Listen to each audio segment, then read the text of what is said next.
You're listening to Yo Nepali Life.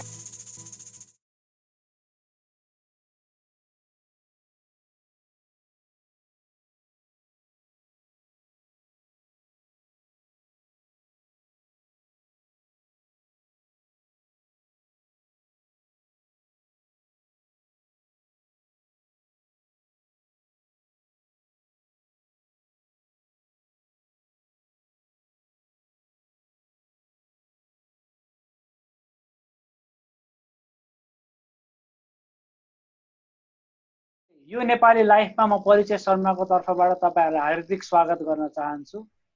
अहिलेको संसारभरि कोरोनाको महामारीले गर्दा होला सारा संसार कोरोनामै केन्द्रित छ। तर यसो सोचेर हेर्दा गहिराएर बुझ्दाखेरि नेपालमा मात्र नभई विश्वभरि नै विभिन्न सामाजिक समस्याहरू पनि त्यत्तिकै छन्। जस्तै रङभेद, जातीय भेद, धार्मिक विभेद अथवा भौगोलिक विभेदका कुराहरू पनि हामीले विभिन्न तरिकाबाट सुन्दै आइरहेका छौँ। संसारमा यस्ता समस्याहरू चाहिँ कतिपयले घट्दै गएका छन् भनिराखेका पनि छन्। हो, कुनै हदसम्म घटेको पनि छ, तर यसलाई पूर्ण रूपले उन्मूलन भने हुन सकेको छैन। यो इराडिकेट भने भइरहेको छैन। आज हामी नेपालको एउटा यस्तै सामाजिक विभेदको विषयमा केन्द्रित भएर एपिसोडलाई अगाडि बढाउनेछौँ अथवा छलफल गर्नेछौँ। त्यो विषयमा हाम्रो एपिसोडको मूल उद्देश्य भने केही नयाँ सिक्ने, आफ्ना कमी कमजोरी सुधार्ने अनि अरूलाई पनि यो विषयमा सचेत गराउनमा रहनेछ। आज मसित अमेरिकाबाट रिचा अधिकारी र दीपिका जोशी पनि हुनुहुन्छ। हाई हाई, थ्याङ्क यू परिचय दाइ। अनि रिचा, अब आज तिमीले थाहा पाइसक्यौ हाम्रो सामाजिक समस्याहरूको बारेमा नै हामीले कुरा गर्छौँ हैन।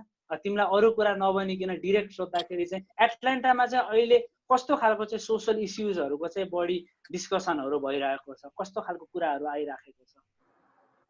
अहिले परिचय दाइ एटलान्टामा चाहिँ एकदम जल्दो सामाजिक विषय भनेको त्यही ब्ल्याक लाइभ्स म्याटरकै मुभमेन्ट छ हैन। त्यसमा धेरै प्रोटेस्ट पनि भएको थियो लास्ट विकसम्म चाहिँ। अहिले चाहिँ हल्का सेलाउँदै गएको छ, तर यो पुरै एटलान्टा चाहिँ खास यो मुभमेन्टको फोर फ्रन्ट नै जस्तो भएको हुनाले सबभन्दा जल्दो विषय चाहिँ अहिले त्यो नै छ है।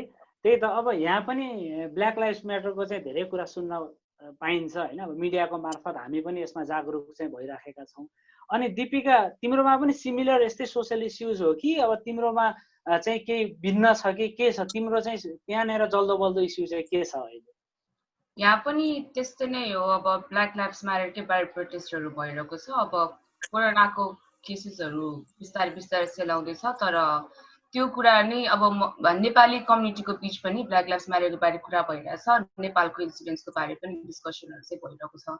तर अब बिस्तारै लकडाउन चाहिँ खुल्दैछ, अलिकति सेलाउँदै गएको जस्तो कुरा चाहिँ। मसँग रिचा र दीपिका बाहेक आज हामीमा एउटा यस्तो व्यक्ति हुनुहुन्छ साँच्चै भन्दा जसको जति प्रशंसा गरे पनि पुग्दैन। उहाँ जुन उचाइमा पुग्न सफल हुनुभएको छ यो उमेरमा, हामी मध्ये धेरै कम व्यक्ति त्यहाँ पुग्न सक्छौँ जस्तो लाग्छ मलाई। हामी माझ हुनुहुन्छ समता फाउन्डेसन र एनपिसी नेपाल पोलिसी सेन्टरको चेयरपर्सन मिस्टर प्रदीप परियार।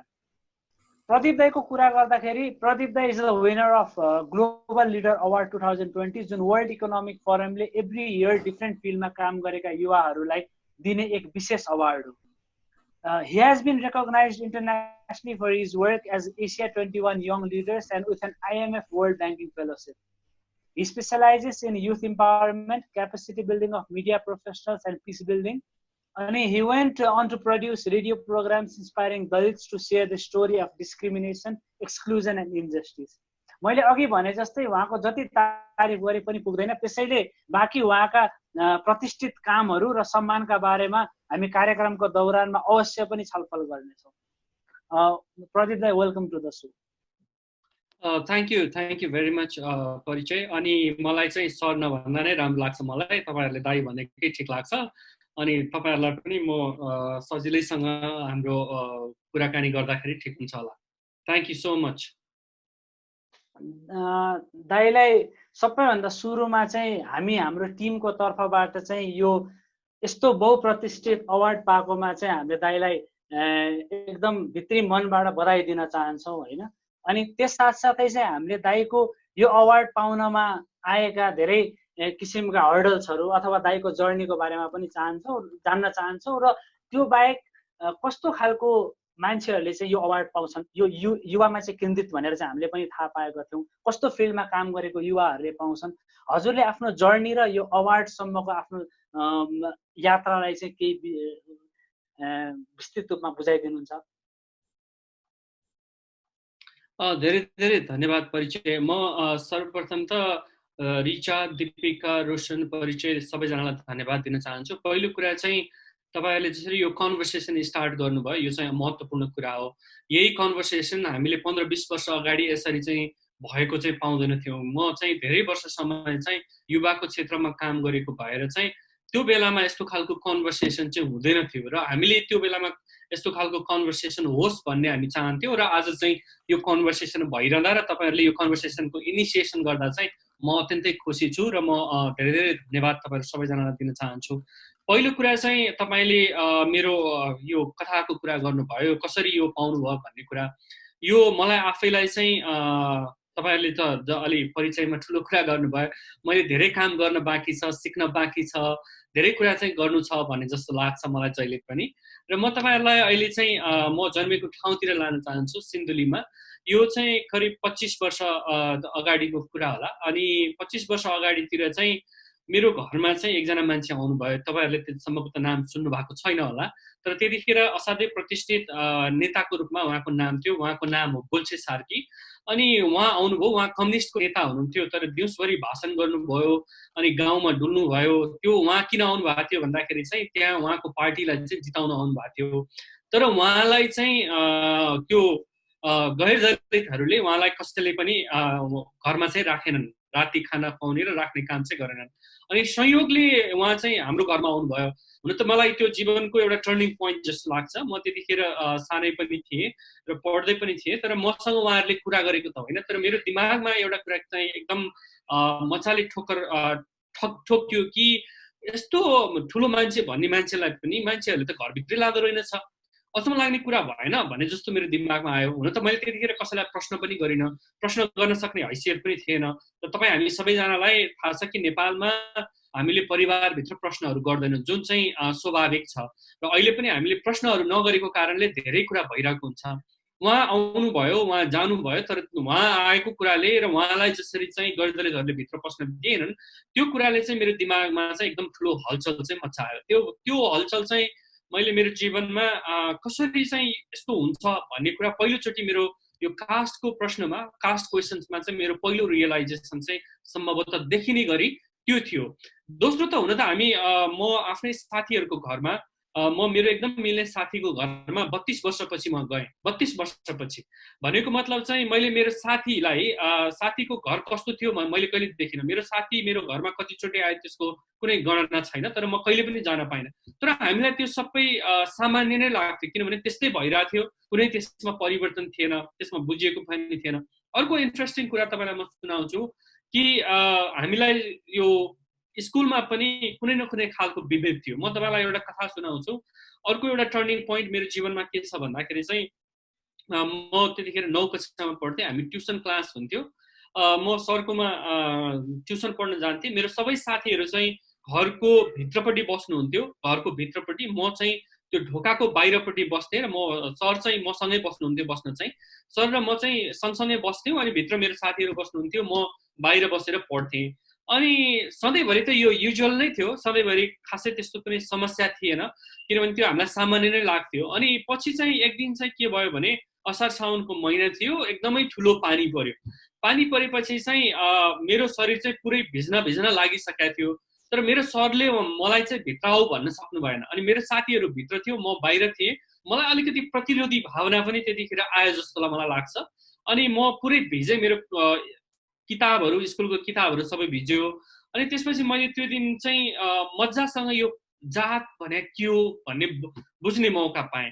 अनि त्यसपछि चाहिँ मैले त्यो दिन चाहिँ के डिटर्मिन गरेँ भने म यो घरमा अबदेखि कहिले पनि आउँदिनँ। त्यो दिन म त्यो घरबाट निस्केर त्यसपछि म कहिले पनि ट्युसन पढ्न गइनँ र ट्युसन नपढिकन मैले एसएलसी पास गरेँ। भनेको मतलब यसरी चाहिँ मैले यो सानै उमेरदेखि चाहिँ जातको प्रश्न वरिपरि नै आयो। कति ठाउँमा प्रश्न गरियो, कति ठाउँमा प्रश्न गरिएन। त्यसपछि काठमाडौँ आउनुभन्दा अगाडि चाहिँ काठमाडौँ आएपछि पनि काठमाडौँमा चाहिँ म 3वटा घर चाहिँ जातको कारणले सर्नु पर्यो। म जातको कारणले गर्दाखेरि जब थर्ड थाहा भयो त्यसपछि चाहिँ मैले 3वटा घर सरेँ। त्यसपछि म 12 वर्ष चाहिँ मुस्लिम समुदायको परिवारमा बसेँ। 12 वर्ष मुस्लिम समुदायको परिवारमा बसेर चाहिँ मैले काठमाडौँमा बिताएँ। त्यसपछि म आफ्नै घरमा सरेँ भनौँ न। त्यस पछाडि चाहिँ विभेद अझै पनि रोकेको छैन कि छिमेकमा के छ को छ मान्छे भन्ने चाहिँ विभेद रोकेको छैन। यो हुँदाहुँदै चाहिँ मलाई अब यो नेतृत्वको प्रश्नमा कसरी म नेतृत्वमा प्रवेश गरेँ भन्ने कुरा चाहिँ यो थुप्रै घटनाहरू तपाईँलाई मैले भने, यो घटनाहरूले पनि प्रेरित गर्यो। अर्को महत्त्वपूर्ण कुरा चाहिँ मलाई चाहिँ म चाहिँ स्कुलमै पढ्दाखेरि चाहिँ मेरो यो नेतृत्वप्रति चाख चाहिँ असाध्यै धेरै रहेछ भन्ने कुरा अहिले मलाई रियलाइज हुन्छ। त्यसको एउटा उदाहरण चाहिँ हाम्रो स्कुलमा चाहिँ एउटा जुनियर रेड क्रस सर्कल भन्ने कमिटी हुन्थ्यो, जसले चाहिँ यो स्कुलमा चाहिँ फर्स्ट एडको काम गर्ने, त्यसपछि आएर चाहिँ त्यतिखेर खोप खुवाउने हुन्थ्यो, खोप खुवाउन जाने हुन्थ्यो। अनि हामीलाई चाहिँ हेडमास्टरले बोलाएर चाहिँ यो एउटा जुनियर रेड क्रस सर्कल बनाउनु पर्यो भनेर हामी 5-7 जनालाई बोलाउनु भयो। त्यतिखेर म 6 कक्षामा पढ्थेँ। अनि मेरो दाई दिदीहरू 8-9 कक्षामा, सायद दिदीहरूलाई बोलाएको छ जस्तो मलाई लाग्दैन, दाईहरू चाहिँ 8-9-10 कक्षामा पढ्नुहुन्थ्यो। अनि हेडमास्टरले चाहिँ हामीलाई सोध्नु भयो कि को मान्छे चाहिँ अध्यक्ष बस्ने भनेर सोद्धाखेरि कोही पनि हेडमास्टरको अगाडि चाहिँ बोल्न डराउनु भयो। अनि मैले भने म 6 कक्षामा सबभन्दा पुच्चे, मलाई पनि बोलाएको थियो, अलिअलि म बोल्ने भएर होला, म बन्छु भनेर भने। मेरो पहिलो जर्नी चाहिँ त्यसरी चाहिँ सुरु भएको। अनि त्यस पछाडि चाहिँ मैले त्यो स्कुलदेखि नै चाहिँ त्यो लिडरसिपको एक्सर्साइजहरू गर्न थालेँ। अनि त्यस पछाडि म केही समय चाहिँ विद्यार्थी राजनीतिमा पनि अलिकति सक्रिय भएँ। तर काठमाडौँ आएपछि मैले त्यो राजनीति पनि छोडेँ र त्यसपछि म सामाजिक सङ्घ संस्थाहरूतिर अलिकति संलग्न भएँ र मैले नेपालमा सञ्चालन भएको पहिलो दलितहरूसँग सम्बन्धित रेडियो कार्यक्रम पनि चलाउन पाएँ। त्यसको माध्यमबाट म नेपालको थुप्रै जिल्लाहरू घुमेँ र यो सन् 2005 को कुरा हो। म एकचोटि चाहिँ अछाममा पुगेको थिएँ। अनि त्यहाँ चाहिँ मैले चाहिँ हाम्रै युवा साथीहरू, म जस्तै युवा साथीहरू चाहिँ काम नगरी बसेको, लुडो खेलेको, क्यारम बोर्ड खेलेको, म त्यहाँ धेरै केही बस्दाखेरि चाहिँ पटक्कै काहीँ काम नगरेको जस्तो चाहिँ मैले अनुभव गरेँ। अनि त्यसपछि मलाई के लाग्यो भने ओहो, मैले त जे काम गरिरहेको छु त्योभन्दा बढी त मैले मेरै युवा साथीहरूसँग केही काम गर्न पाएँ, आफ्नै पियरहरूसँग केही काम गर्न पाए पो राम्रो हुन्छ कि जस्तो मलाई फिल भयो।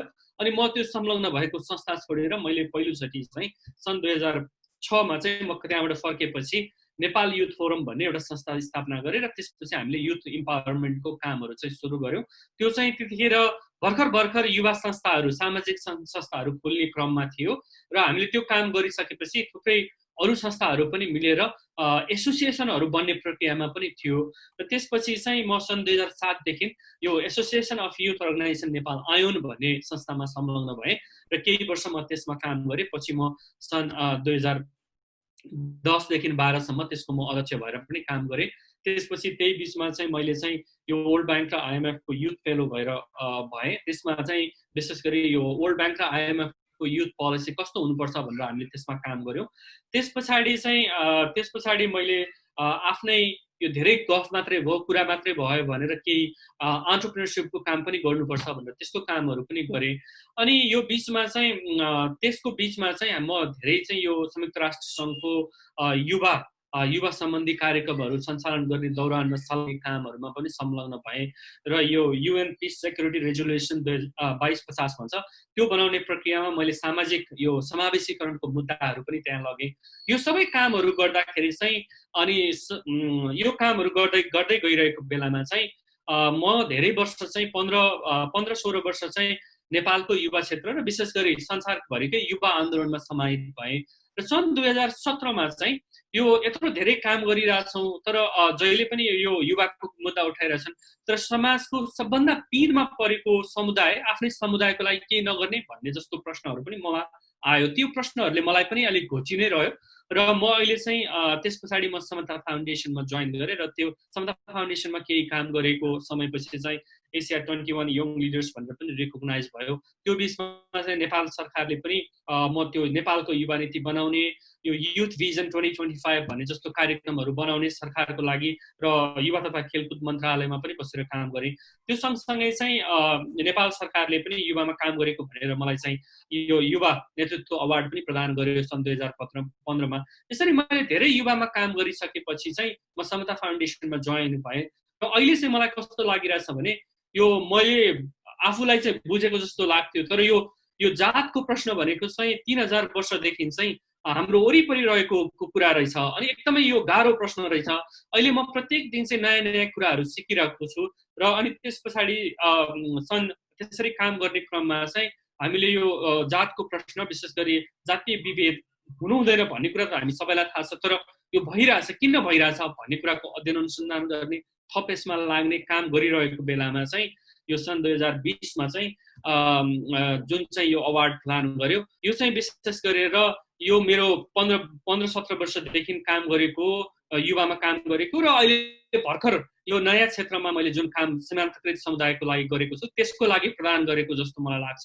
अघि तपाईले पनि भन्नुभयो कि यो संसारको असाध्यै प्रसिद्ध मान्छेहरूले यो पाएको छन् अहिले यो पाउनेमा फिनल्यान्डको प्रधानमन्त्री पनि हुनुहुन्छ त्यस्तै गरेर यो भुटानको मन्त्री हुनुहुन्छ मालदिभ्सको मन्त्री हुनुहुन्छ र संसारको टप कम्पनीको सिइओहरू हुनुहुन्छ यो अवार्ड पाउनेमा नोबेल प्राइज पाउनेहरूदेखि फिल्ममा एकाडेमी अवार्डहरू पाउने र युएनको गुडविल एम्बेसडरहरू पनि योमा हुनुहुन्छ यसले चाहिँ अनि ब्ल्याक लाइभ म्याटरको यो वर्ष चाहिँ फाउन्डर पनि यो अवार्डमा हुनुहुन्छ यसरी चाहिँ यो मैले आफ्नो जर्नीलाई चाहिँ यसरी मैले गर्छु तर म यो भन्न के चाहन्छु भने यो चाहिँ मुख्य कुरा चाहिँ युवा साथीहरूको लागि चाहिँ यो हामीले चाहेको कुरा हामीले जे भिजन देख्छौँ जीवनमा त्यो प्राप्त गर्न चाहिँ निकै मेहनत चाहिँ हामीले गर्नुपर्छ सम्भवतः यो मेहनतकै परिणामको प्रतिफल हो जस्तो मलाई लाग्छ र मैले गरेको कामको रिकग्नाइजेसन पनि हो जस्तो लाग्छ सँगसँगै चाहिँ मैले जे गरिरहेको छु त्यो चाहिँ जहिले पनि मलाई कमी जस्तै लाग्छ र अहिले मैले पनि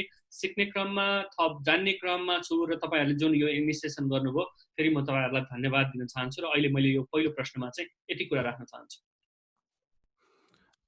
दाइको अब त्यत्रो धेरै अचिभमेन्ट्सको चाहिँ यस्तो नम्र हम्बल भएर दाइले उस दिन भयो त्यो चाहिँ हामीले अब निहाल्दै जान्छ होइन दाइले तर गोल्छे सार्कीको उस गरेपछि मलाई एउटा कुरा याद आयो त्यो ज्ञानेन्द्रको क्याबिनेटमा हुँदाखेरि चाहिँ हामी सानै थियौँ होइन तर त्यो मानस पटलमा सुरुमा मलाई परेको चाहिँ अब जातीय भेदभाव नेपालमा छ भन्ने त्यो जस्तो कुरामा चाहिँ उहाँले पब्लिकली नै गएर मेरो नामाकरण चाहिँ सम्पूर्ण दलित समाजको लागि सम्मान हो भनेर जहाँ उसले भन्नुभएको थियो नि उहाँले त्यो मन्त्री भएपछि त्यो चाहिँ मलाई जल्जली याद आयो क्या अहिले हजुरले त्यो भनेपछि अरू कुरा चाहिँ हामी बिस्तारै डिस्कस गर्दै जाउँला तर अरूले नचिने हुन सक्छन् त्यो चाहिँ म यहाँ रेलेभेन्ट छ जस्तो लागेर अनि त्यो राखिदियो जस्तो लाग्यो दाइको जर्नी एकदम इन्स्पायरिङ छ त्यो त अब भन्नै परेन होइन तपाईँको पुरै जर्नीको बारेमा छलफल गर्न थाल्यो भने त हामीलाई यहाँ 2-3 वटा एपिसोड नै चाहिने खालको भयो तर thank you so much for your very humble answer होइन दाइ तपाईँले भन्नुभएको थियो नि अघि हाम्रो परिवार नेपाली परिवारमा चाहिँ यस्तो जातीय विभेदको छलफलै हुँदैन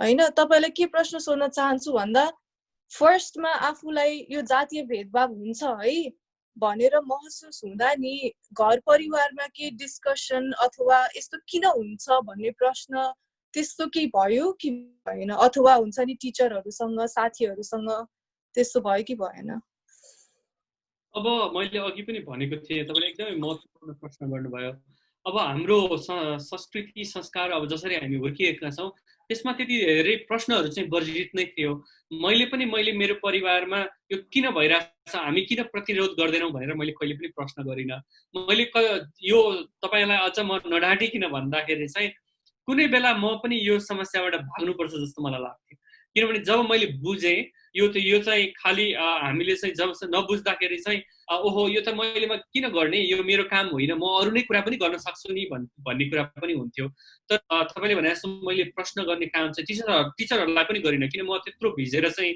म चाहिँ त्यहाँ त्यो ठाउँ छोडेर हिँडेँ तर मैले त्यो सरलाई अहिलेसम्म नि प्रश्न गरिनँ हुन त मैले 32 वर्ष पछाडि उहाँलाई ओपन लेटर चाहिँ एउटा लेखेको थिएँ होइन अहिलेको परिवेशमा चाहिँ उहाँलाई मैले ओपन लेटर लेखेर चाहिँ यो विभेदको बारेमा चाहिँ मैले भनेको छु तर उहाँसँग मेरो अहिले पनि भेट हुन्छ तर मैले तपाईँले विभेद गर्नुभयो भनेर प्रश्न गर्न अझै सकेको छैन किन भन्दाखेरि उहाँलाई अहिले चाहिँ थाहा भइसक्यो रियलाइजेसन भयो तर यो गाह्रो कुरा छ हामीले यो प्रश्न गर्ने कुरा चाहिँ एकदम गाह्रो कुरा छ र मैले त्यो प्रश्न चाहिँ गरिनँ तपाईँलाई म एकदमै यो फ्रेङ्कली भन्दाखेरि चाहिँ प्रश्न चाहिँ गरिनँ एकदम सही कुरा भन्दाखेरि चाहिँ तर अहिले चाहिँ हामी प्रश्न गरिरहेछौँ हजुर थ्याङ्क यू दाइ हजुर मलाई अर्को सोध्नु मन लागेको चाहिँ अब यो 21st सेन्चुरी भइसक्यो है अहिले पनि हाम्रै घरमा पनि छुवाछुतको कुरा हामीले क्लियरली नै देखि नै रहेको हुन्छौँ। प्लस अब सबैभन्दा ठुलो कुरा चाहिँ के भने सबैभन्दा ठुलो कुरा मलाई रियलाइज हाम्रो पेरेन्ट्सले बुझेको छैन भने चाहिँ कहिले हुन्छ भने when my parents tell me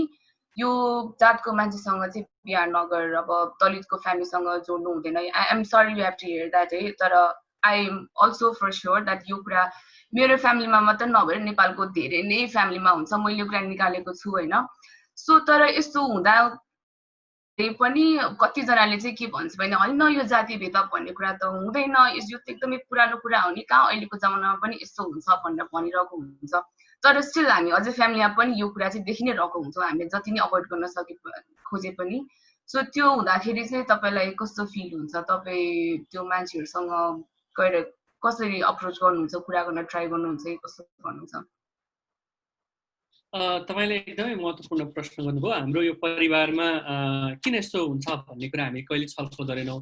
हाम्रो कस्तो खालको छ भने तपाईँलाई म एउटा उदाहरण दिएर भन्छु। नेपालमा चाहिँ हामी युवा पुस्ताले घरमा चाहिँ हामीलाई मोबाइल पनि चाहिएको छ, आइफोन पनि चाहिएको छ, मोटरसाइकल पनि चाहिएको छ।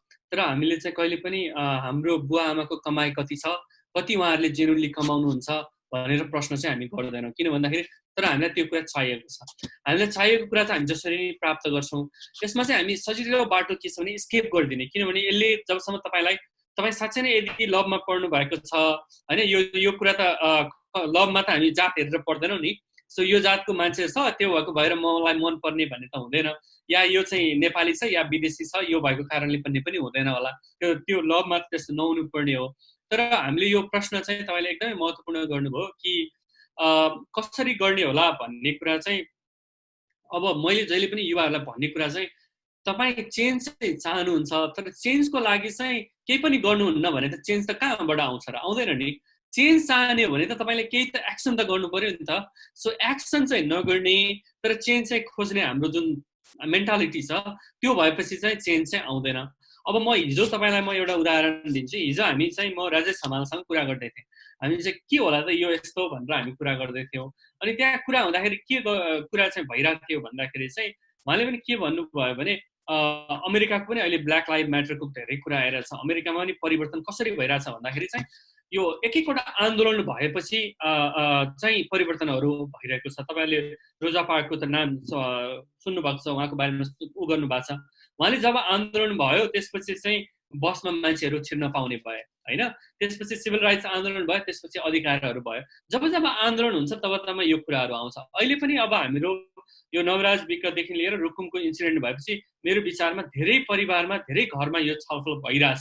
किनभनेदेखि चाहिँ अहिले चाहिँ नयाँ पुस्ता युवा पुस्ताले मलाई यसलाई सकारात्मक रूपमा पनि म हेर्छु।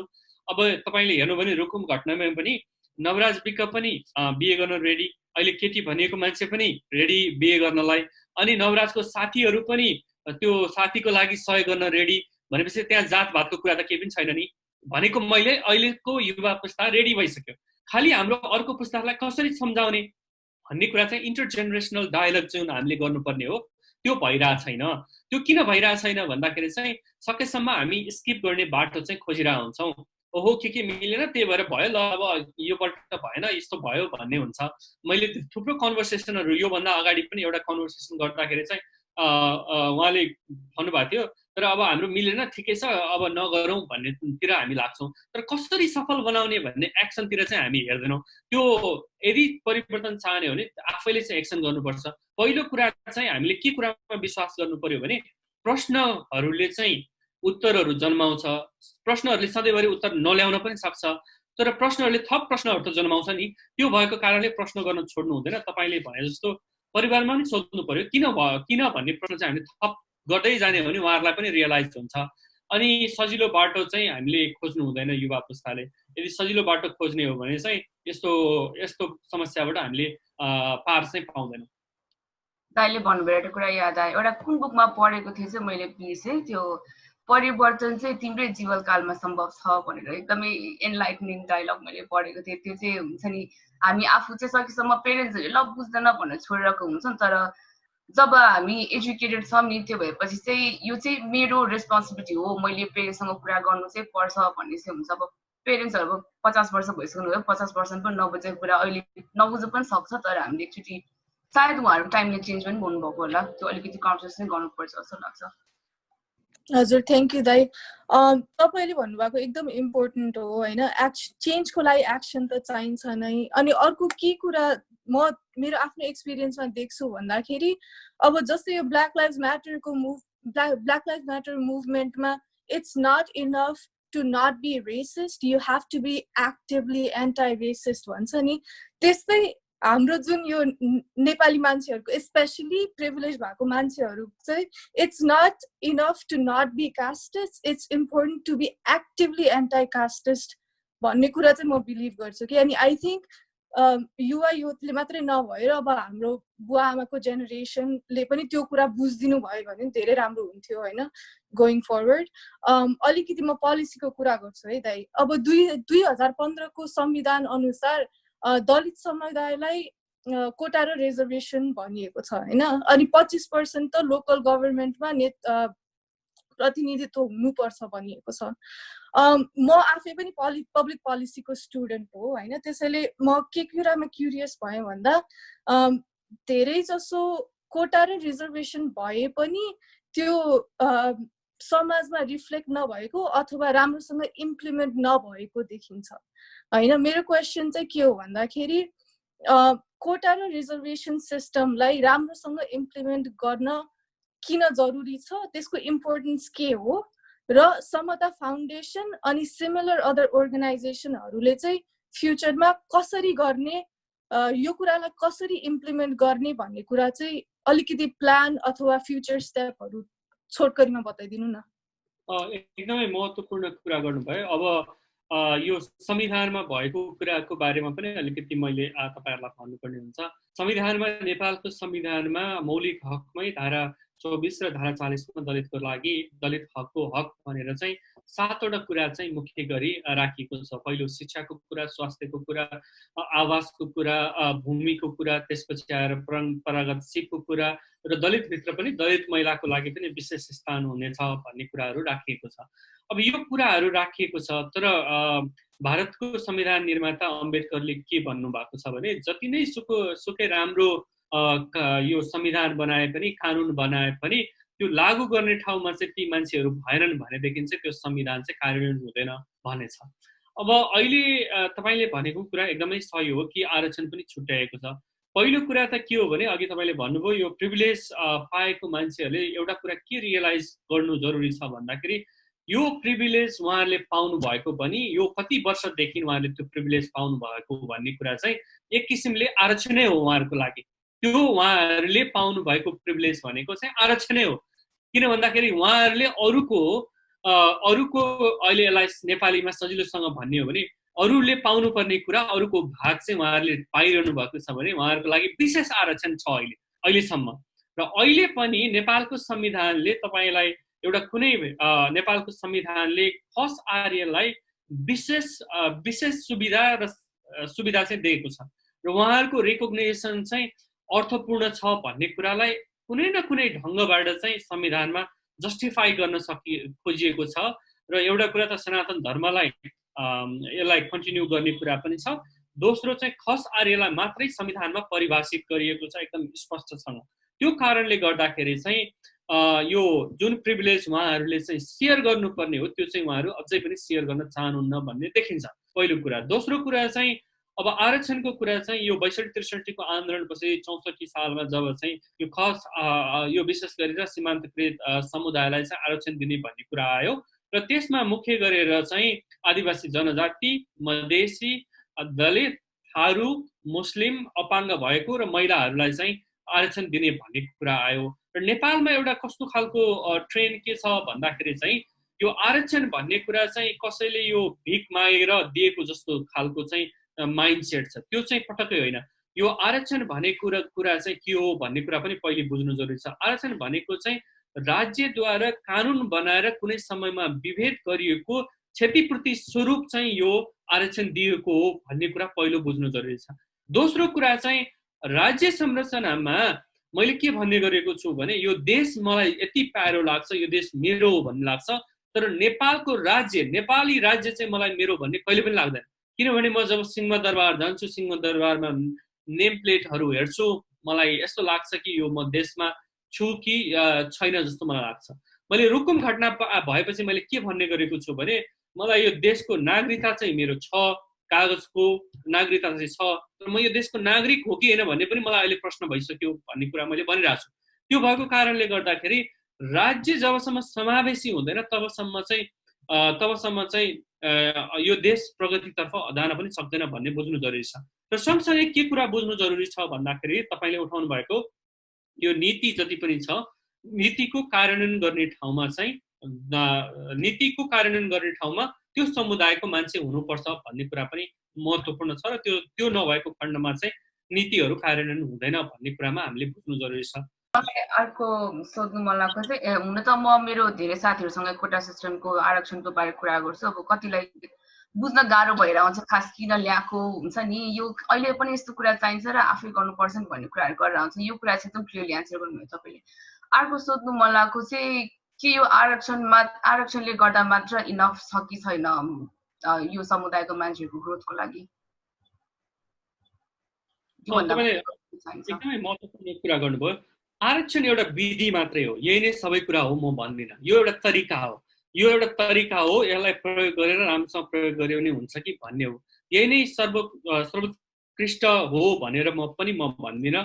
तपाईँलाई एउटा कुरा चाहिँ म के भन्छु भनेदेखि चाहिँ आरक्षण मार्फत यहाँ नेपालमा अर्को पनि के छ भने आरक्षणमा गएका मान्छेहरू असक्षम छन्, उनीहरूले गर्न सक्दैनन्। आरक्षण भने असक्षमलाई दिने हो भन्ने छ। पहिलो कुरा त आरक्षणमा जाने मान्छेहरू भनेको चाहिँ फर इक्जाम्पल शाखा अधिकृत हुनु पर्यो भने ब्याचलर पास गरेकै हुनुपर्छ। त्यो ब्याचलर पास नगरेको मान्छे चाहिँ शाखा अधिकृत हुन पाउँदैन। र त्यो आरक्षणको कोटामा जाने मान्छेले पनि ब्याचलर पास गरेकै हुन्छ, लोकसेवाको जाँच पास गरेकै हुन्छ र उनीहरू पनि सक्षम छन् भन्ने कुरा चाहिँ त्यसरी बुझ्नु पर्छ। खाली कुरा के हो भन्दाखेरि अहिलेसम्म त्यस्तो व्यवस्था नभएको र उनीहरू त्यहाँ नपुगेको भएर एउटा विधि अपनाइएको मात्रै हो। अर्को कुरा चाहिँ के छ भन्दाखेरि मैले के भन्ने गरेको छु भने धेरै मान्छेले हामीले यो दलित लाइभ म्याटर क्याम्पेन यो मुभमेन्ट सुरु गरिसकेपछि र हामीलाई आउने प्रश्न के हो भने यो असक्षमहरू आउँछन् आरक्षणमा भन्ने यो युवाहरूलाई एउटा ठुलो भ्रम पनि छ। अनि मैले के भन्ने गरेको छु भने अहिलेसम्म त यो देश सक्षमहरूले चलाएको, यो संसारको गरिब, संसारको हरितन्नम देश हुने र प्रत्येक दिन चाहिँ 1500 नेपाली युवा बाहिर जानुपर्ने र प्रत्येक दिन 4 जना भन्दा बढीको लास आउनुपर्ने र अहिले यो कोरोनाको कारणले गर्दाखेरि चाहिँ हामीले इन्डियाको बोर्डरबाट नेपालीहरूलाई भित्र ल्याउन सकेनौँ। किन ल्याउन सकेनौँ? सरकारको राज्य संरचनाको अकर्मण्यताको कारणले ल्याउन सकेनौँ। 3 महिनासम्म विदेशमा मान्छे मरेको छ तर उद्धार गर्ने जाँच जान सकेन। किन जान सकेन? कोभिडको महामारीको बेला चाहिँ नेपालमा राजनीतिक खिचातानी भयो, एउटा पार्टीको विशेषको मान्छेहरूको लागि चाहिँ त्यत्रो प्रिभिलेजको कुराकानी भयो र जनताको बारेमा सोचिएन भनेपछि त यो देश गरिब बनाउने, यो देशलाई पछाडि पार्ने काममा नेपालको सीमान्तकृत समुदायको हातै छैन। यो कुरा तपाईँहरूले बुझ्नु जरुरी छ र युवा पुस्ताले बुझ्नु जरुरी छ। यो देशको सञ्चालन गर्ने प्रक्रियामा जसले नेतृत्व गरे उनीहरूको यो देशमा अहिले यो गरिबी हुनु, पछाडि पर्नु, हामीसँगैका देशहरू हेर्नुहोस् न, कोरिया हेर्नुहोस्, जापान, कोरिया हेर्नुहोस्, थाइल्यान्ड हेर्नुहोस्, मलेसिया हेर्नुहोस्, हामी सँगसँगै 25-30 वर्ष अगाडि रहेका देशहरू कहाँ पुगिसके, हामी कहाँ छौँ भन्ने कुराको प्रश्नको उत्तर पनि यही दिन्छ।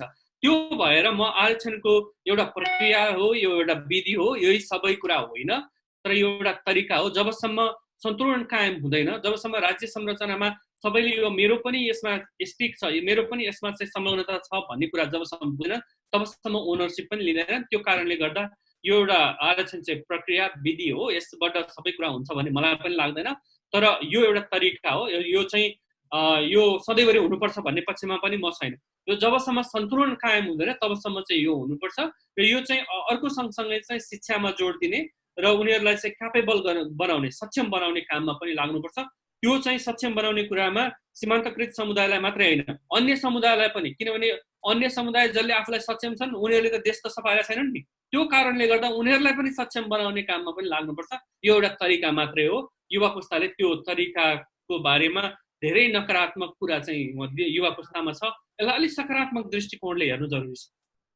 दाइले डेभलप कन्ट्रिजहरूको एक्जाम्पलतिर के याद आयो भने चाहिँ हामी जहिले पनि यो देश विकसित छ, नेपाल बनाऊ, नेपाललाई विकास गरौँ भनेर कुरा गर्दाखेरि चाहिँ युजली स्कुल बनाऊँ, बाटो बनाऊँ, इन्फ्रास्ट्रक्चर बनाऊँ त्यसो मात्र कुरा गर्छ। तर यो भित्रको भेदभाव हुन्छ नि, यसलाई पनि एउटा यो डिटरमाइनिङ फ्याक्टर राख्नुपर्छ देश डेभलप छ कि छैन भनेर जस्तो लाग्छ।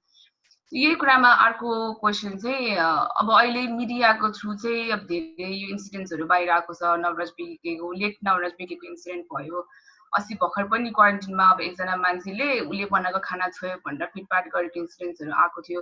तर कुरा चाहिँ के हो भने यो कुरा चाहिँ वर्षमा 3-4 चोटि आउँछ, मिडियाले निकाल्छ अनि उम्लिन्छ मान्छेहरू अनि फेरि सेलाउँछ अनि फेरि जान्छ कि। सो यो कुरालाई चाहिँ अझै पनि अनि अर्को के पनि भने हामीले भेदभावको कुरा गर्दाखेरि चाहिँ अब छुवाछुतको कुरा, बिहा गर्न दिन्न त्यस्तो कुरा मात्र हामीले युजली गर्छ होइन। यो कुरा चाहिँ हामीले आँखाले देखिरहेको हुन्छ। तर भित्रभित्र अब कति धेरै यस्तो यो मर्डरहरू, रेपहरू अब धेरै नै भित्रभित्र भइरहेको हुन्छ जुन कुरा आउँदैन मिडियामा, एकदम कम मात्र आउँछ होइन। सो यो कुरामा चाहिँ मिडियाको, सोसियल मिडियाको अहिले आएर कतिको ठुलो हात छ जस्तो लाग्छ यो कुरा अझै बाहिर राम्ररी निकाल्नको लागि। एकदमै महत्त्वपूर्ण प्रश्न यो। अहिले तपाईलाई म भनौँ किन यस्तो हुन्छ भन्ने कुरा पनि म भन्छु, यसको कारण के हो भनेर। पहिलो कुरा त के हो भन्दाखेरि चाहिँ यो न्युज रुम छ नि, नेपालको न्युज रुम चाहिँ इन्क्लुसिभ छैन। त्यहाँ न्युज रुम चाहिँ जबसम्म इन्क्लुसिभ हुँदैन, जबसम्म चाहिँ इन्क्लुजन भन्ने कुरा चाहिँ न्युज रुममा हुँदैन, तबसम्म चाहिँ यस्तो विषयहरूले प्रायोरिटी पाउँदैन। नेपालमा केले प्रायोरिटी पाउँछ भन्दाखेरि चाहिँ राजनीतिले सबभन्दा बढी प्रायोरिटी पाउँछ। यो मान्छेले कसलाई भेट्यो, कसलाई भेटेन, यो नेताले के गर्यो, आज पनि हेर्नुभयो भने त्यही नै न्युजहरू चाहिँ हुन्छ। तपाईँले कोरोनाको पहिलो 1 महिनाको न्युज फलो गर्नुभयो भने नेपालमा राजनीतिक नेताहरूले कसलाई के भेट्यो र के कुरा गर्यो भन्ने कुरामा बहस भयो।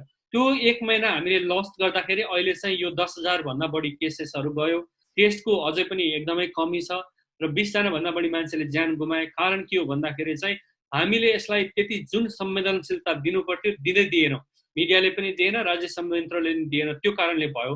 अब म तपाईँले भनेको प्रश्नमा आउँदाखेरि चाहिँ नवराज विकको कुरा होस् या जर्ज फ्लोइडको कुरा होस्, त्यो दुईटै कुरा चाहिँ के हो भन्दाखेरि मिडियाले बाहिर ल्याएपछि धेरै कुरा चाहिँ यसमा प्रश्नहरू उब्जिएको हो। त्यो भएको कारणले गर्दाखेरि मिडिया पावरफुल छ। यदि जर्ज फ्लोइडको केसमा चाहिँ कुनै एउटा भिडियो चाहिँ नआएको, यदि त्यो भिडियो नआएको भएदेखि सम्भवतः ब्ल्याक लाइभ म्याटर्स यति मुभमेन्टको रूपमा इस्टाब्लिस हुने थिएन। त्यो कारणले गर्दा मिडियाको ठुलो महत्त्व छ। अर्को चाहिँ कुरा, अब नवराज विकेको कुरा गर्नुभयो, तर म नेपालको अहिलेको मिडियालाई चाहिँ अलिकति सकारात्मकै मान्छु। किन भन्दाखेरि चाहिँ जसरी यो विषयवस्तुलाई उठाउनु पर्ने हो उहाँहरूले चाहिँ पहिलो 2 दिन उठाउनु भएन, तर पहिलो 2 दिन पछाडि चाहिँ यो मिडियामा असाध्यै राम्रोसँग फलो अफ स्टोरीको रूपमा आयो। जुन कुरा चाहिँ असाध्यै सकारात्मक छ, सकारात्मक कुरालाई सकारात्मक पनि भन्नुपर्छ। दोस्रो कुरा चाहिँ यो एकदमै ठुलो विषयवस्तु किन भयो भने धेरै मान्छे मारिएको थियो, त्यो कारणले पनि ठुलो विषयवस्तुको रूपमा आयो। र सँगसँगै अर्को कुरा पनि म तपाईँलाई भन्छु कि त्यो घटना भइसकेपछि सोसल मिडियामा व्यापक आयो। किनभने अहिले त जोसँग फोन छ, फोन भएको मान्छेहरू र इन्टरनेट एक्सेस त धेरै मान्छेहरूसँग छ र नेपालमा पनि त्यो इन्टरनेट एक्सेस भएको युवा पुस्ताले चाहिँ त्यो कुरा सेयर गर्यो र यो कुरा चाहिँ असाध्यै बाहिर व्यापक रूपमा आयो। त्यो कारणले गर्दा मिडियाको ठुलो भूमिका छ।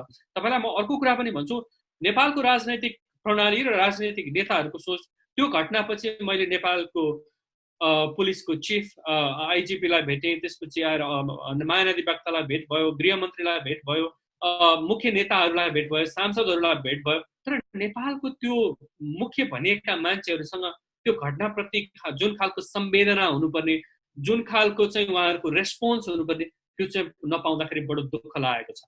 र मिडियाको कुरा चाहिँ एकदमै महत्त्वपूर्ण छ। र तपाईँहरूले अहिले जुन गरिरहनु भएको छ, तपाईँले 4-5 जना मिलेर यो काम गरिरहनु भएको छ, यो पनि एउटा ठुलो कुरा हो। किनभने तपाईँले यो नगर्न पनि सक्नुहुन्थ्यो नि त। किनभने तपाईँ आफ्नो काम गरिरहनु भएको छ, पढिरहनु भएको छ, आफ्नो कुरा छ, अमेरिकामा बस्नुहुन्छ, बेलायतमा बस्नुहुन्छ होइन, नेपालमै पनि राम्रो काम गरिरहनु भएको छ, तपाईँलाई नगर्दा नि हुन्थ्यो। तर तपाईँलाई यो छोड्यो नि, जब तपाईँहरूले पनि यो कुरा इनिसिएसन गर्नुभयो, तब चाहिँ मलाई के लाग्यो भने ओहो परिवर्तन चाहिँ अब हुन्छ होला। किनभने हामी सबै लाग्यो भने त परिवर्तन हुन्छ नि त। यसरी नै हो परिवर्तन हुने। र यो मिडियाको जुन प्लेटफर्महरूको तपाईँहरूले युज गर्नुभयो, यो पनि आफैमा सकारात्मक कुरा हो। र मिडियाकोमा चाहिँ अहिले म अलिकति सकारात्मकै भूमिका देख्छु र यो एकदमै आवश्यक र नितान्त गर्नै पर्ने कुरा हो र युवा अवस्थाले झन् बढी गर्नुपर्छ जस्तो मलाई लाग्छ। थ्याङ्क यू दाइ। दाइ मिडियाकै कुरा गर्दाखेरि तपाईँको एउटा इन्टरभ्यू हेरेको थिएँ मैले, अनि त्यसमा चाहिँ मलाई एकदम घत परेको कुरा चाहिँ तपाईँले के भन्नुभएको थियो भन्दा सामाजिक चुनौतीलाई रिस्पोन्ड गर्न चाहिँ नेक्स्ट जेनेरेसन अफ लिडर्सलाई प्रिपेयर गर्न एकदमै जरुरी छ होइन। यसमा एलाइसिपको कुरा त आउँछ नै। अहिलेको समयमा नेपालमा बस्ने र बाहिर बस्ने विशेष गरी गैर दलित युवाहरूले कसरी यो मुभमेन्टलाई चाहिँ सस्टेनेबल रूपमा हामीले सपोर्ट गर्न सक्छौँ, किनभने अहिले युवाहरू एकदम आक्रोशित छन् होइन। तर आक्रोश पनि अब ढङ्ग लाएर गर्नु पर्यो नि त। यो आक्रोशलाई चाहिँ प्रगतिमा कसरी रूपान्तरण गर्न सकिन्छ र सस्टेनेबल वेमा चाहिँ कसरी सकिन्छ, युवाहरूले त्यो बताइदिनुहोस् न। यो एकदमै महत्त्वपूर्ण प्रश्न हो कि पहिलो कुरा चाहिँ तपाईहरु जस्तो युवा साथीहरूले जुन यो गर्नुभयो यो नै एउटा उदाहरण हो जस्तो मलाई लाग्छ। दोस्रो कुरा चाहिँ अब जबसम्म हामी यो विषयबाट भाग्न खोज्छौँ अथवा यो विषय चाहिँ यो मेरो विषय होइन भनेर यो अरूकै विषय हो भनेर हामी सोच्न थाल्छौँ भनेदेखि चाहिँ यो विषय चाहिँ कहिले पनि समाधान हुँदैन। जब हामीले यो समाजमा हामी बस्छौँ भनेदेखि यो समाजमा चाहिँ यस्तो विषयवस्तुहरू छ र यो विषयवस्तु हुनुमा मेरो आफ्नै प्रत्यक्ष भूमिका नभए तापनि म यसको पार्ट हुँ। यदि समस्या छ भने म यो समाधानको उपायहरू हुन सक्छु भनेर जब युवाले सोच्छ तब चाहिँ यो समाधानमा हुन्छ। अब मैले जहिले पनि भन्ने गरेको छु कि यहाँ अहिले चाहिँ यो म धेरै युवा नेताहरूसँग काम गरेको कारणले पनि होला मैले नेपालको सन्दर्भमा भन्ने हो भने अहिलेको जेनेरेसनबाट त्यति धेरै ठुलो आशा गरेको छैन। त्यही भएर मैले अहिले भन्ने गरेको र गरेको काम के छ भने क्रिएटिङ नेक्स्ट जेनेरेसन लिडर भनेर भनिरहेको छु।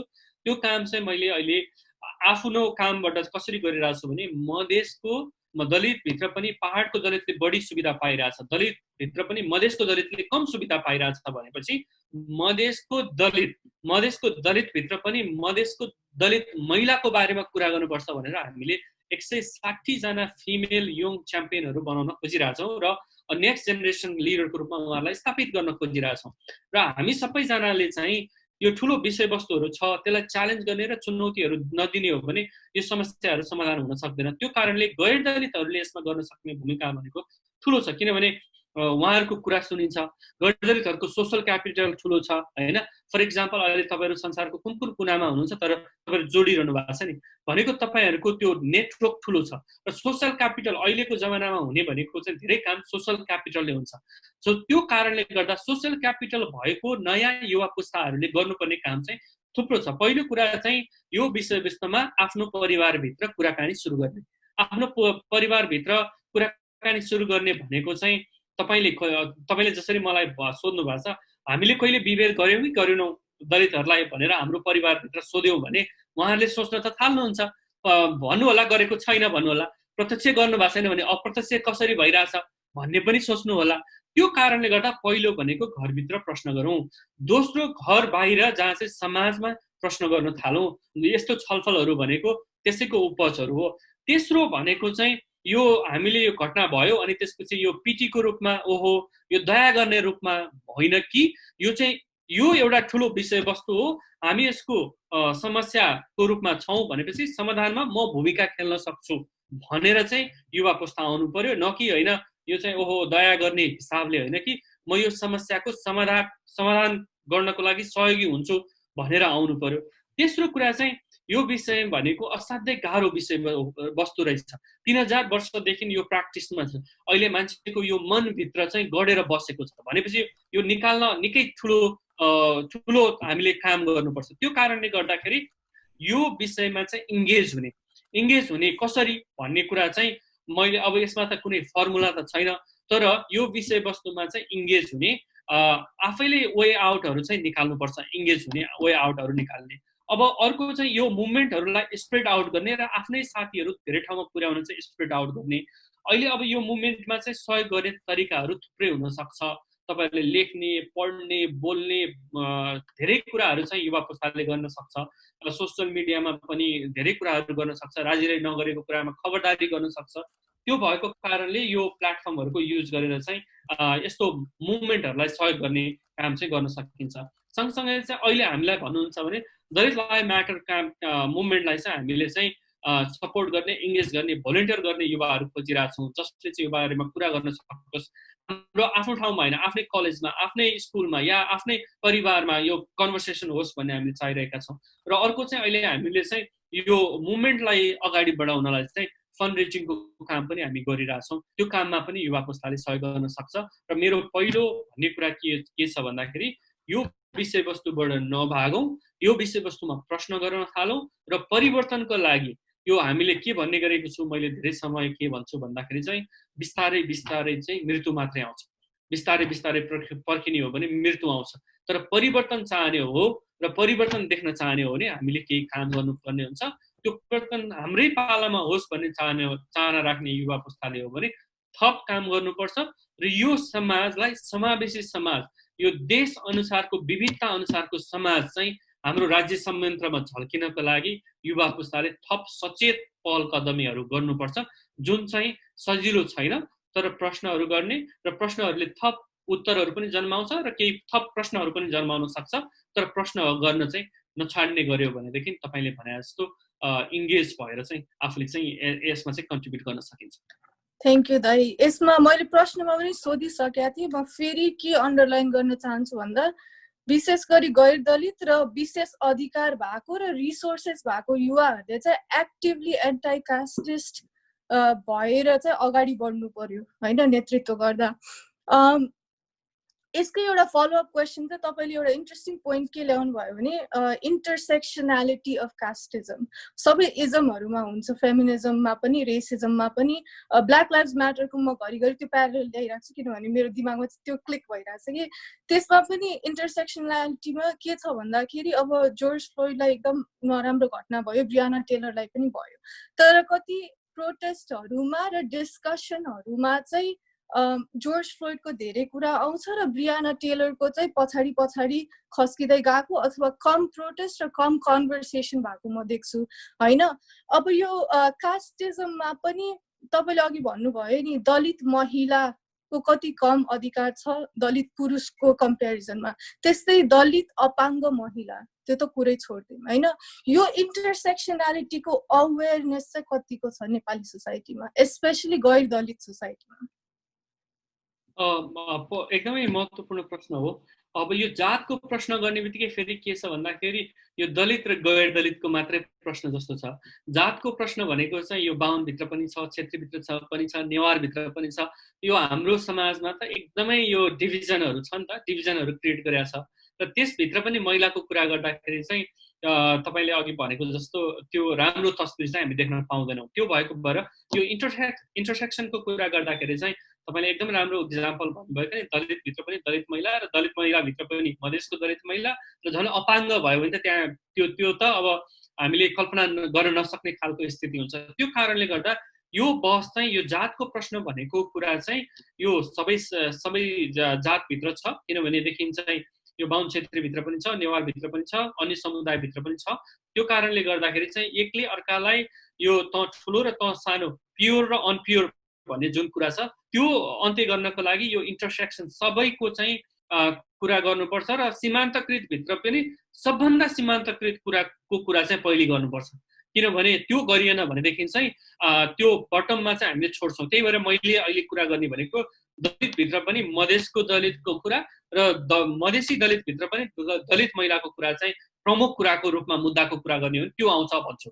र मैले आफूलाई हेर्दाखेरि म पनि दलित मधेसी दलित र मधेसी दलित महिलाको कुरा गऱ्यो भने म आफूले के स्वीकार गर्नु पर्यो भने म पनि प्रिभिलेजमा पर्छु भन्ने कुरा जबसम्म स्वीकार गरिँदैन तबसम्म चाहिँ त्यो बटममा भएको मान्छेलाई ल्याउनै सकिँदैन। त्यो त्यसरी नै जसले जति जति प्रिभिलेज लिनुभएको छ त्यो आधारमा स्वीकार गर्ने र सबभन्दा सीमान्तकृत यो इन्टरसेक्सनको जुन कुरा गर्नुभयो त्यो समुदायलाई चाहिँ ल्याउनलाई काम गर्नुपर्छ, तब मात्रै चाहिँ परिवर्तन सम्भव छ।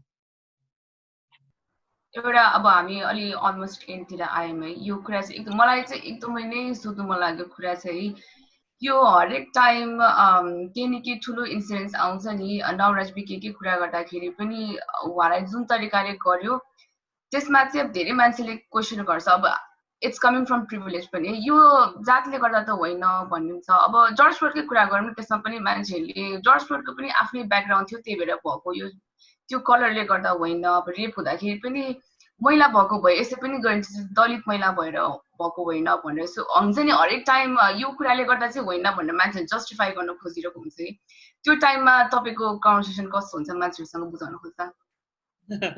एकदमै पहिलो प्रश्न, एकदमै यो तपाईँले अन्तिम भन्नुभयो तर एकदमै महत्त्वपूर्ण प्रश्न छ कि नवराज विक नवराज मल्ल भएको भएदेखि उसको परिवार गएर चाहिँ परिवारले नै माग्थ्यो र रुकुमकोमा तपाईँलाई म यो कुरा पनि भनौँ हुनु हुँदैन, तर रुकुम र पश्चिममा 17 वर्षको मान्छेले मागी बिहा गरेको हाम्रो रेकर्डमा प्रशस्तै छ। त्यो भएको भएर यदि नवराज विक चाहिँ मल्ल भएको भए यो घटना हुँदैन थियो, म त्यो ग्यारेन्टी साथ भन्न सक्छु। र जर्ज फ्लोइड अर्को कुनै त्यति नै क्राइम गरेको गोरा मान्छे भएको भए पनि त्यहाँ उसको हत्या हुँदैन थियो, त्यो कुरा पनि ग्यारेन्टी छ। त्यो चाहिँ एकदमै ग्यारेन्टी छ, किनभने राज्यको प्रिभिलेज ठाउँमा बसेको मान्छेहरूले कसरी सोच्छ भन्ने कुरा त हामीले देखेकै छौँ नि। त्यो हत्याहरूको श्रृङ्खला हेर्नुभयो भने देखिन्छ। र यो चाहिँ त्यहाँ कालो जाति भएकै कारण मारिएको हो र यहाँ नवराज विक दलित भएकै कारण मारिएको हो। त्यसको पृष्ठभूमिमा अरू कुरा हुन सक्छन्, धेरै कुरा हुन सक्छन्, म छैन पनि भन्दिनँ, तर त्यो मुख्य कारण भनेको चाहिँ त्यो जातकै प्रश्न हो र त्यहाँ रङकै प्रश्न हो, त्यसमा कुनै विवाद छैन।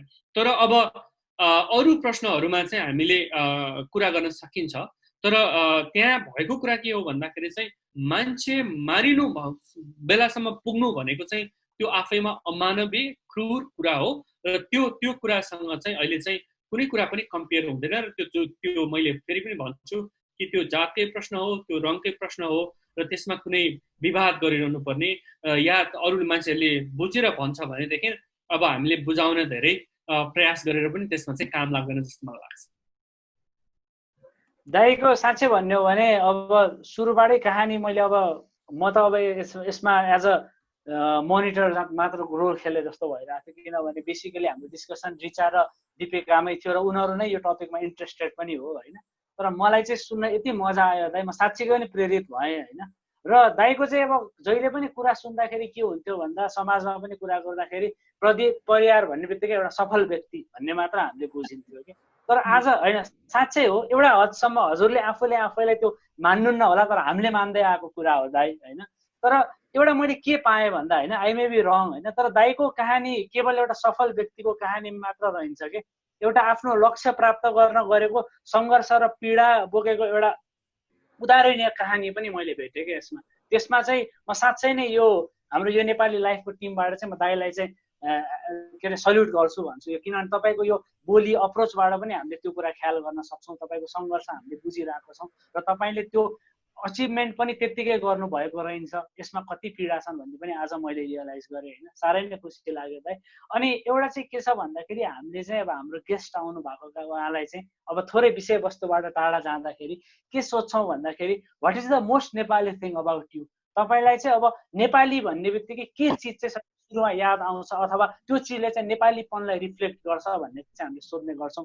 दाइको विचारमा चाहिँ त्यो नेपाली थिङ के हो जस्तो लाग्छ कि हामीलाई बुझाइदिनुहोस् न, भनिदिनुहोस् दुई शब्दमा। मेरो लागि नेपाली भनेको चाहिँ नेपालका मान्छेहरू हो। नेपाली मान्छेहरूको कथाहरू म जब सुन्छु, संसारभरि पुगेका नेपाली मान्छेहरूको कथा चाहिँ मेरो लागि सबभन्दा ठुलो प्रेरणाको स्रोत हुन्छ। चाहे त्यो कतारमा चाहिँ भूमि पुस्दै गरेको दिदीबहिनीहरू हुन् या चाहिँ अमेरिकामा चाहिँ नासामा काम गरिरहेका साथीहरू हुन् या चाहिँ टिमोर लेस्टेको गाउँमा चाहिँ काम गरिरहेका युएनमा काम गरिरहेका साथीहरू हुन् या चाहिँ मुगुको कुनै गाउँमा काम गरिरहेका मान्छेहरू हुन्। मेरो लागि चाहिँ नेपाल भनेको नेपाली मान्छेहरू हो र उनीहरूको कथा नै मेरो लागि चाहिँ महत्त्वपूर्ण हुन्छ। नेपाली भन्ने कुरा चाहिँ मलाई चाहिँ मान्छेहरू र उनीहरूको कथा चाहिँ सबभन्दा महत्त्वपूर्ण लाग्छ। र नेपाली भनेको अर्को कुरा चाहिँ मलाई के लाग्दछ भन्दाखेरि चाहिँ अब हामीले यो नेपालीपन या नेपाली भन्ने कुरा चाहिँ नेपालको विविधता पनि हो। यो विविधता जुन छ हाम्रो त्यो विविधता पनि हो, चाहे त्यो भूगोलको विविधता या जातको विविधता या रङको विविधता, त्यो विविधता चाहिँ नेपाली हो जस्तो मलाई लाग्छ। थ्याङ्क यू दाइ। प्रदीप दाइ, आज हाम्रो यो नेपाली लाइफमा आएर यो समाजको एउटा गम्भीर विषयमा हामीलाई केही सिक्ने अवसर दिनुभएकोमा तपाईँलाई धेरै धेरै धन्यवाद दिन चाहन्छौँ र दाइका अब आउने प्रोजेक्टहरूको लागि पनि हाम्रो यो टिमको तर्फबाट हार्दिक शुभकामना। थ्याङ्क यू दाइ, थ्याङ्क यू वान।